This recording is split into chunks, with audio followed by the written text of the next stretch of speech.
What's going on, guys? Black Scout Survival. And, things obviously, we've been talking about it beating the horse. Things are heating up very serious in Israel. And there's been a few bad signs in the past couple of days that I'd like to discuss.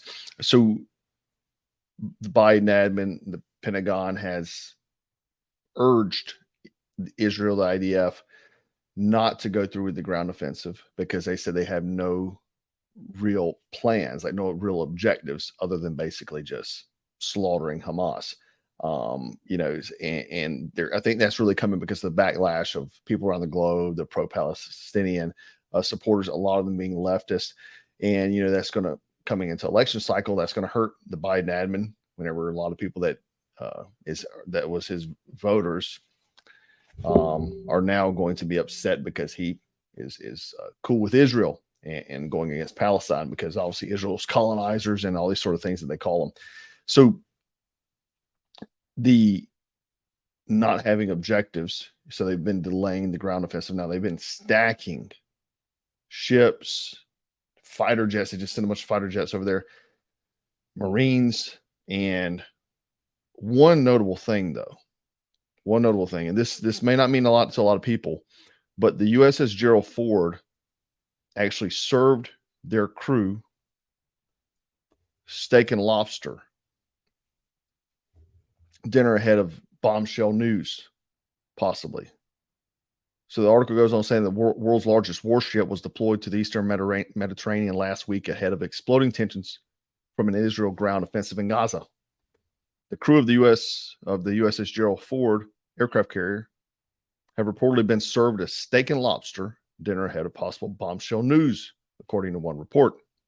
And anyone who knows what that is, it's a warrior's breakfast, right? Something they serve up, again, either a holiday or bad news. Usually bad news. You guys, these are just lobsters you get right here, right? That's a Marine right there on his mess duty. The lower level guys, non-NCOs, they have to do mess duty. So again, they served this on Saturday night. Okay. I don't know if they've gotten the news yet or what the reasoning is, but usually that's what happens. So obviously things are heating up because of a lot of attacks on U.S. military personnel in Syria. And, we had the 26th Marine Expeditionary Unit that embarked on the Bataan Amphibious Readiness Group.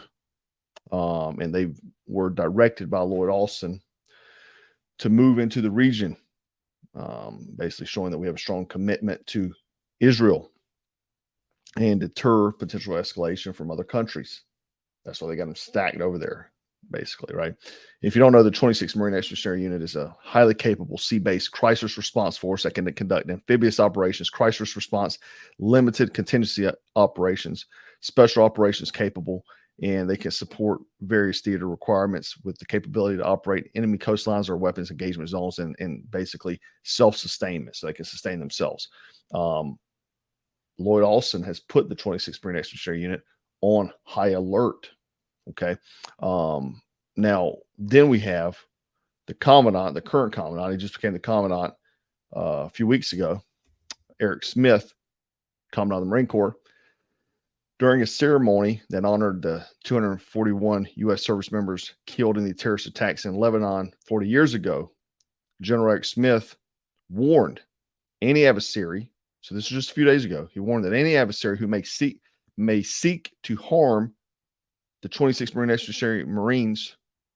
He said that the Secretary of Defense has been very clear that whatever their mission may be, don't target those Marines.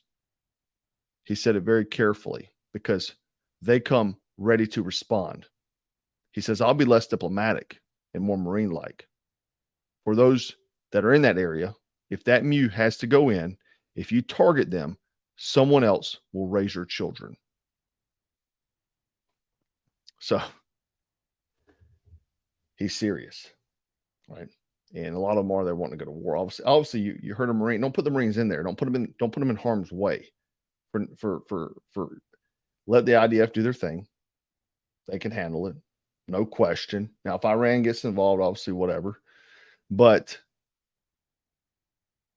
they've got them at the high level of readiness status right now, according to Central Command. So in my opinion, they probably will get sent in. I got sent in 2000 with the 26th Marine Extraordinary Unit. I got sent in. I was there for a few weeks to de-escalate. Same drama. It's been happening for thousands of years in that region. But again, I think now, because of the call to harm Americans, that's what I believe. This is a trap, and this is going to cascade us into a World War III scenario. I really do. Like I said, I hope it doesn't. Especially not to see my unit having to be the one involved. But again, I wanted to share this because these are signs that I wouldn't say they're good signs. So what if they're not good? They're bad, right? And I'd say this is a bad sign. Anyhow, anyone out there that got any more intel, please drop in the comments below. Obviously, there's been other unverified claims, like some Marines have been killed in Gaza. I have not been able to verify that from anyone, any source. No one's even heard about it. No one in the Marine Corps. I've not seen any news online on any other channels, dark web, Tor, whatever. I haven't seen anything about Marines getting harmed at this point in time. So I know a lot of people have asked me that, but I cannot verify those claims or substantiate them. So I would not, give information I can't verify. But anyhow, guys, just want to let you know about this. Obviously, dark times, dark road ahead. And what should we do? Stay frosty, strapped, stay dangerous. Take care.